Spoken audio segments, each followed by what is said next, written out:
नमस्कार दोस्तों। आज हम डिस्कस करेंगे कि मैंने अपनी प्रिपरेशन में क्या गलतियाँ की। अब आप बोलोगे कि अच्छा ये बातें क्यों। ये बातें इसलिए कि मैं आपको बताना चाहूँगा कि कुछ चीज़ें जो मेरे लिए रिलेटेड भी मैंने चैलेंज रखे, इसको मोटा मोटा बताने के लिए जो उसका मतलब अलग अलग चीज़ें हैं। जैसे मैंने भी काफ़ी अटैम्प्ट दिए थे। जैसे मेरा पहला अटैम्प्ट 2021 में था और मेरा फाइनल सिलेक्शन हुआ 2024 वाले अटैम्प्ट। ये 3 साल क्यों लगे इसके बारे में हम डिस्कस करेंगे। देखो, मेरा यहाँ पे मेरी गलतियाँ बताने का मतलब ये है कि आप अगर मान लो इन चीज़ों से आप इन गलतियों को ना दूर करें, आप रेगुलर मेहनत करते रहे, बट ये भी चीज़ें ध्यान रखिए, ठीक है। क्योंकि कुछ चीज़ें होती है जो हम लोग ज़्यादा प्रिडिक्ट कर लेते हैं, ज़्यादा सोच लेते हैं, इसके चलते हम लोग अपने रिजल्ट से कॉम्प्रोमाइज़ कर लेते हैं। तो मैं ट्राई करूँगा कि इसमें आपका वो सारे चैलेंजेस को एड्रेस कर पाऊँ। देखो, पहली मैंने गलती ये किया था कि पाठ्य सामग्री है ना, उसको बिल्कुल शॉर्ट कर दिया था। मैं एनसीईआरटी ओरिएंटेड ही रहा था, लेकिन वो आपको नहीं करना है। सच बता रहा हूँ। काफ़ी जैसे हम लोग क्या है कि जैसे हिंदी मीडियम में, मैं रियल बातें बता रहा हूँ, हिंदी मीडियम बैकग्राउंड से है और हम लोगों का इतना अच्छा स्कूलिंग नहीं हो गया कि हम लोग इतना एनालिटिकल सोच पाए। तो हमको कुछ न कुछ तो पढ़ना पड़ता है। पहली बात समझ लीजिए, हमें बेसिक्स आइडिया होना चाहिए किसी चीज़ के बारे में। वो हमें नहीं रहता है तो हमें अच्छे से पढ़ना चाहिए। कुछ बुक भी ऐड करनी है, और बुक रीडिंग का मैंने एटीट्यूड जो क्या रखना है उसके लिए ऑलरेडी वीडियो डाल दिया है कि आपको कुछ जो शॉर्ट चीज़ें चाहिए जिससे रिलेटेड अब पढ़ रहे उससे से उतना ही पढ़ के वापस आ जाए। किसी बुक को पूरा चाटने की मूड में मत रहिए कि ये बुक मिल गई तो पूरी खत्म करके नहीं। आपका कितना इंपॉर्टेंट काम है उतना पढ़ो, ताकि आपका उस टॉपिक से रिलेटेड बेसिक जानकारी खत्म हो जाए। आजकल कंटेंट की कोई कमी नहीं है। जो बहुत जैसे सोशल इस मीडिया पे जो गूगल वगैरह इनमें सब बहुत कुछ मिल रहा है, तो उसको कंटेंट की कोई इशू नहीं। तो आपको क्या करना है, जहाँ पे भी अटको उसका बेसिस देख के फिर अच्छे से। मैंने जो हमेशा बोलता हूँ, डॉट्स मत रखो, डॉट्स को क्लियर करते चलो, और जो जो डॉट्स है उसको उसमें शॉर्ट नोट्स के रूप में जो मैन बुक पढ़ रहे हो उसमें लिख के रख दो। नहीं याद आ रहा तो उसका पेज नंबर लिख दो कि मैंने यहाँ से ये पढ़ा था, तो उसका फोटो खींच के रखो या कुछ पीडीएफ जो भी रखो, ताकि दोबारा रिविजन 2-3 बार पढ़ने के बाद आपको याद रह जाएगा और आपको अच्छे से मिले। पहली बात ये मत गलती कीजिए, पहली बात। अच्छा, फिर उपयुक्त पढ़ाई के बिना परीक्षा मत दे, अच्छे से पढ़ाई करके दो। मैं पहला जो 2 अटेम्प्ट दिए थे यूपीएससी 2021 और 22, ये मेरी इतनी अच्छी पढ़ाई नहीं थी, जिसके चलते मुझे बहुत डर लगने लग गया है बाद में कि अच्छा यूपीएससी इतना हार्ड है, नहीं दे पाऊंगा ये वो। तो वो मत कीजिए। आप प्रॉपर प्रिपेयर कीजिए, आपके लिए अच्छे से प्रिपेयर हो। चलो परीक्षा दे दो, परीक्षा देना भी गलत नहीं है इस जगह, क्योंकि आप थोड़ा बहुत टेस्ट, लेकिन अपने आप से एक्सपेक्टेशन मत रखो कि मेरा सिलेक्शन हो ही जाएगा, क्योंकि आपकी तैयारी उस लेवल की नहीं। अगर मान लो प्रीलिम्स हो गया तो मेंस नहीं होगा, क्योंकि चीज़ें उतना मांगती है जितना आपको देना पड़ेगा, वो है नहीं। अगर एक अपवाद हर जगह होती है तो कभी कोई लोग बोल सकते हैं कि हमारा ऐसा है, लेकिन मैक्सिमम लड़कों का सिलेक्शन ऐसा रहता है जिन्होंने ठीक ठाक पढ़ाई की है। जो मैं यहाँ पे चीज़ें चल रहा हूँ वो मैक्सिमम लोगों के। हर साल 1-2 लोग ऐसे होते हैं जो जिनका सिलेक्शन हो जाता है कि उन्होंने इतना प्रिपेयर नहीं किया, फिर भी तो होते हैं इसमें मनाने का। और कुछ लोग ऐसे भी यूट्यूब वीडियो बनाने के लिए और ज़्यादा व्यू बटोरने के लिए भी आ जाते हैं, ठीक है। वो छोड़ो, कोई नहीं, जिसका दूसरी बात है। ये मैंने 2021-22 वाला टाइम मुझे पता। 23 वाला मैंने अच्छे से दिया, लेकिन इसमें सी सेट को अच्छे से प्रिपेयर नहीं कर पाया। प्रिपेयर करने सेंस में मेरे से ज़्यादा प्रैक्टिस वगैरह वो नहीं कर पाया। मैंने ठीक ठाक तैयारी की थी, बट वो थोड़ा पेपर भी अनकन्वेंशनल टाइप आ गया। तो जिस मैं मतलब वहाँ पे अप्रोच थोड़ी गलत थी, तैयारी ठीक थी, अप्रोच, क्योंकि मैंने है ना वो जो कॉम्प्रिहेंशन उनको देखा ही नहीं, उसके चलते प्रॉब्लम हो गई। अगर वो कॉम्प्रिहेंशन अटेंड कर देता तो उस साइड मेरा हो जाता। मेरा भी उस पर शायद 23 के साथ समथिंग क्वेश्चन चाहिए हुए थे नेट, लेकिन वही 4 क्वेश्चन चाहिए थे। 4 क्वेश्चन अगर मैं कॉम्प्रिहेंशन करता और उसके ऊपर अगर मेहनत करता तो हो सकता मेरा उसमें सिलेक्शन हो जाता, क्योंकि मैथ रीजनिंग में इतना ज़्यादा टाइम नहीं इन्वेस्ट करके वहाँ पे 15 क्वेश्चन थे तो वो सोल्व कर देता, तो नेट मिल जाता अच्छा वाला रिटर्न, ठीक है, फर्स्ट। तो आप इस हिसाब से प्रिपेयर कीजिए कि आप बहुत अच्छे से तैयारी करें, लगभग सेक्शन सारे टच कर लीजिए, ताकि आपका अभी ज़्यादा ज़रूरी है, क्योंकि पहले मेंस में टाइम मिलता था, अभी मेंस में टाइम नहीं मिल रहा है। तो आप उस चीज़ को हमेशा सुनिश्चित करके चले। दूसरा अच्छे से शॉर्ट नोट्स बना दिए मेंस के लिए आपको पक्का शॉर्ट नोट्स बनाने चाहिए ताकि आपका मेंस अच्छे से निकल पाए। नहीं तो क्या आपको समझ में नहीं आएगा कि चीज़ें लिखनी क्या है। और इतना देखो एक ही पॉइंट होगा और उसी को आप घसीट के पता नहीं कहाँ तक ले जाओगे, वो सही नहीं रहता है अप्रोच। इसलिए आप हमेशा फोकस कीजिए कि आप शॉर्ट नोट्स बनाइए, ठीक है। शॉर्ट नोट्स पर समूची तैयारी करना है। तो ये आपको मेन जो PYQ और सिलेबस ओरिएंटेड चलना है, जिस सिलेबस में जो लाइन लिखी है उससे रिलेटेड आपके पास होना चाहिए शॉर्ट नोट्स, ठीक है। ये दोनों चीज़ें हो गई। चौथी चीज़ ये संरचनात्मक रिवीजन करिए। जो मैंने आपको बोला ना, इस तरह से स्ट्रक्चर्ड चलिए। स्ट्रक्चर्ड चलते हैं ना तब कॉन्फिडेंस आता है, चीज़ें सही में याद होती है।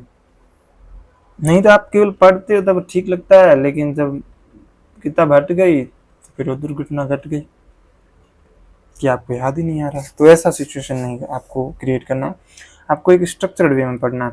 जैसे मान लो 4 दिन पढ़ लिया तो 2 दिन रिवाइज कर लिया, या 5 दिन पढ़ लिया तो 7 दिन के हिसाब से 2 दिन रिवाइज कर लिया, और 6 दिन पढ़ लिया 1 दिन। ये आपकी टेंडेंसी बन जाएगी। पहले में हो सकता है 5 दिन पढ़े और 2 दिन रिवाइज हो जाए, फिर धीरे धीरे अपने आप चीज़ें रिकॉल होती जाएगी, फिर 1 दिन में ही रिवाइज हो जाएगा 6 दिन के बदले। तो ये क्लियर हो गया। तो आप कीजिए, इसको अच्छे से कीजिए, इसमें कोई ज़्यादा परेशान होने की जरूरत नहीं है। संरचनात्मक रिविजन करेंगे, क्योंकि मैं वो पहले भी बोल चुका हूँ, आपको 1 दिन में कम से कम 9 सब्जेक्टों के बारे में नॉलेज टेस्ट होगा। क्योंकि आपके 1 दिन में 2 एग्जाम होंगे और एक एग्जाम में सर 6 हो जाएंगे, 9 तो नहीं 6 9 एग्जाम होंगे, जिसमें से 2 दिन जैसे मान लो आपका सुबह GS1 GS2 हिस्ट्री, पॉलिटी और IR, social justice, society, governance, geography, और ये सब इन सबको एक साथ आपको, क्योंकि आप बीच में एग्जाम में बोल रहे हैं रिवीजन कितना ही कर लोगे भाई, 2 घंटे मिलते हैं मुश्किल से। अब और भी 1 घंटा पहले बिठा देते हैं अंदर, बताओ।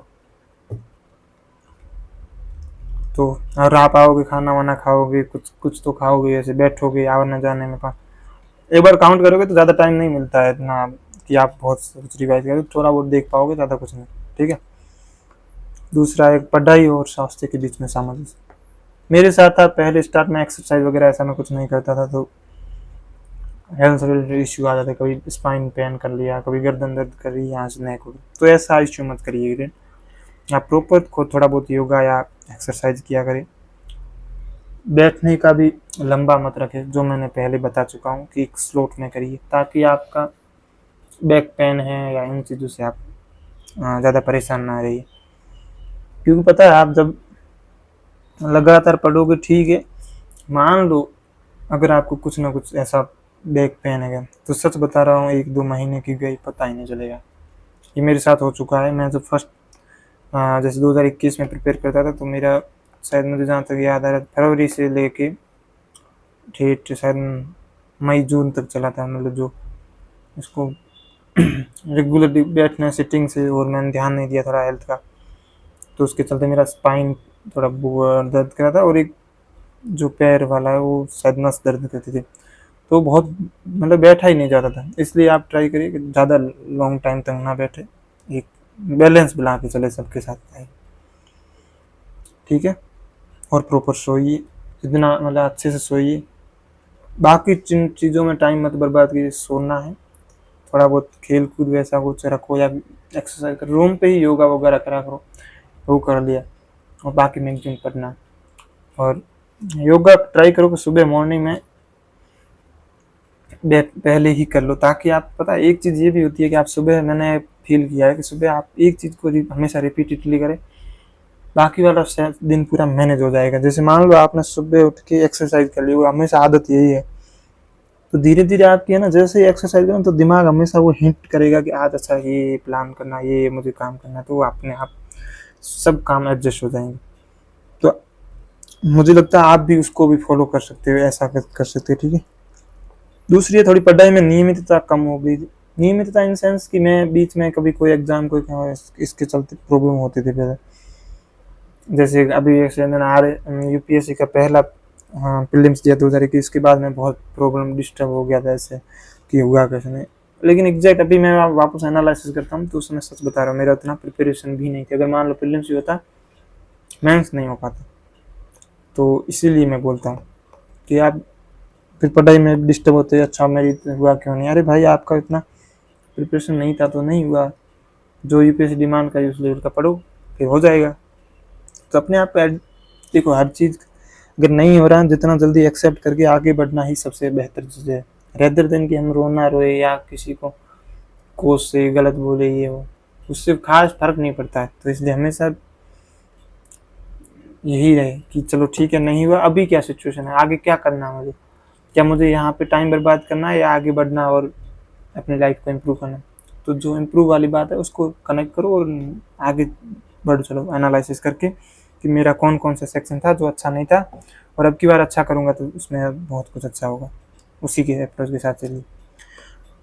नेक्स्ट है 7वां सिलेबस, और इसको अच्छे से नहीं देखा था मैंने 2021 शायद 22 में भी मैंने PYQ अच्छे से नहीं देखे थे, लेकिन 23 में देखे थे तो मेरा वहाँ पे स्कोर भी अच्छा था, 76 के नंबर समथिंग था प्रिलिम्स, और कट ऑफ से शायद एक दो नंबर अच्छे ही थे। ठीक है। और तीसरा प्रैक्टिस नहीं की, ये भी सेम बात है, 21-22 के लिए मैंने प्रैक्टिस नहीं की, थोड़ा टाइम भी कम था। तब मैंने 23 में शायद 50 के समथिंग टेस्ट लगाए थे, और वहीं मैंने पहले नहीं लगाए थे। कब 2021-22 शायद एक दो टेस्ट लगा, तो यहाँ पे काफ़ी गलतियाँ हो। तो ये प्रैक्टिस भी कर लीजिए ताकि आप उस एग्ज़ाम लाइक जो कहते हैं ना उसमें आ जाओ, जो हमने आ जाओ। फिर थोड़ा डेडिकेट भी नहीं रहा, CAP वगैरह RS वगैरह में दिया, देना एग्ज़ाम मैंने गलत नहीं था, लेकिन उसमें क्या है, मैं ये मेरा प्रॉपरली 2024 वाला था, तो छोटी छोटी गलती थी, ज़्यादा तो नहीं था कि इसमें थोड़ा टाइम चला गया, वो थोड़ा रिग्रेट होता है। रिग्रेट इसलिए हुआ क्योंकि RS का UPSC के मेंस के बीच में था, प्रॉब्लम ये आई, बाकी कोई चीज़ नहीं, इशू नहीं था। अगर पहले होता तो कोई इशू नहीं था, मेंस के बीच में तो 1 महीना खा गया ये, और थोड़ी अप्रोच अलग थी तो थोड़ा गड़बड़ हो गया, बाकी ठीक था। ये अगर बैलेंस करने की कोशिश कीजिए और समझने की कोशिश कीजिए, ज़्यादा उम्मीद मत रखा करो कि अच्छा ये होगा वो, जो होगा जो होगा। अभी मैं क्या कर रहा हूँ, मेहनत, बस ये लेके चलिए जीवन में तो ज़्यादा अच्छा रिजल्ट मिलता है। नहीं तो क्या, हम लोग कुछ अपने अकॉर्डिंग नहीं होता तो बहुत परेशान हो जाते हैं। हमें परेशान नहीं होना, हमें मेहनत करनी है प्रॉपर तरीके से, और जो टाइम दिया उसके रिगार्डिंग बहुत अच्छे से मेहनत है। फिर है निष्काम कर्म, इस भाव को रखो, सच बता रहा हूँ ये बहुत हेल्पफुल है। पता है, जैसे ही मान लो रिजल्ट होगा तो आप अपसेट नहीं होंगे, आपको ठीक है मेरा काम कर्म करना था, और धीरे धीरे कर्म इतना इम्प्रूव कर देगा कि आपका सिलेक्शन मतलब अपने आप हो जाएगा, आपको समझ में नहीं आएगा अच्छा क्यों हुआ। नहीं तो आप ऐसे बोलोगे मुझे सिलेक्शन करवाना है किसी भी सूरत में, फिर आप हमेशा इतना ही पढ़ोगे अच्छा चले, लेकिन आप पढ़ोगे कि नहीं मेरे पास जो मैक्सिमम टाइम है उसका मैं पढ़ाई में यूटिलाइज करूंगा, तो आपका बहुत बेहतर होगा। तो मोटे मोटे 11 जो मैंने अपने लेवल पर गलतियाँ की, फिर मैंने उनको इसको भी सुधारा। कुछ गलतियाँ थी जिनको मैंने सुधार लिया था अपने प्रिपरेशन में, जैसे मोटा मोटा मैंने बता दिया था इसमें से कई। आप भी ऐसा कीजिए, ये छोटी छोटी गलतियाँ, लेकिन ये क्या आपके ओवरऑल पर्सनैलिटी को रिफ्लेक्ट करती है और धीरे धीरे आपकी जो कैपेसिटी है उसको कम कर देती है। आप में भी ऐसी कुछ गलतियाँ होगा, कमियाँ होगी, एक्सेप्ट कीजिए और उसको सुधार करने के लिए हमेशा आगे अपने आप को तत्परता रखिए। एक पेज लीजिए, उसमें लिखिए क्या मैं कहाँ कहाँ लैग कर रहा हूँ, अगर कहीं लैग कर रहे हो या कुछ गड़बड़ियाँ हो रही तो उसको सुधार कीजिए, फिर आगे बढ़िए। तो आप हमेशा, तो मैं हमेशा बोलता हूँ, मैंने आपको पहले बोला, मेरे 4S का फॉर्मूला है।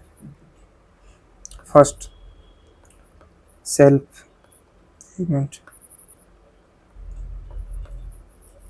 सेल्फ कॉन्फिडेंस रखिए।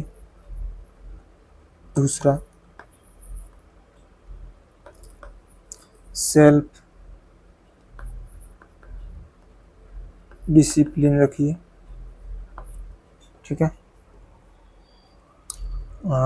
तीसरा सेल्फ इवेल्युएशन रखिए, और चौथा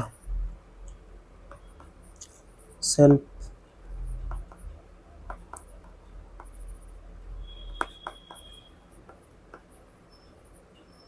इम्प्रूवमेंट रखिए। ये हमेशा रहो, क्या है, आत्मविश्वास, या बोले तो 4 आ, 4 आ। आत्मविश्वास, आत्म अनुशासन और आत्म मूल्यांकन करना आपको, वो भी मैं जो बोल रहा हूँ वो आत्म मूल्यांकन है। चौथा है आत्म सुधार। ये जर्नी ऐसी है, कॉलेज के बाद जर्नी ही यही है। आपको कॉन्फिडेंस रख के चलना पड़ेगा, अपने आप को हमेशा रेगुलेट करना है, क्या चीज़ करनी है क्या नहीं करना, आप अपनी लाइफ कहाँ देखना चाहते हो, वो अपने लेवल पे हो। आत्म मूल्यांकन करते रहिए, हमेशा करते रहिए, क्या मैं उस ओर जा रहा हूँ जहाँ मेरे को जाना चाहिए, और हमेशा सुधार करते रहिए। अगर नहीं जा रहे हो तो कहाँ कहाँ गड़बड़ी करो, उसको हटाओ, और जो इम्प्रूव करना है, जो ऐड करना है उसको ऐड करो। तो हमेशा दोस्तों इन चीज़ों को, इसलिए आत्म मैंने इसलिए हमेशा जोड़ा है क्योंकि आप ही हो स्व आत्म, ही हो जो अपने आप को इम्प्रूव कर सकते हो, अपने आप को जानते हो। तो हमेशा हमें अपने आप को देख के, अपने आप को समझ के फिर आगे बढ़ते रहिए, और आप बहुत बेहतर करेंगे अपनी लाइफ में। इसी आशा के साथ thank you so much for watching this video. आप ऐसे ही कनेक्ट रहे, हम एक पॉजिटिव वाइब क्रिएट करेंगे जो एक अच्छे रिजल्ट की ओर हमें ले जाएगा।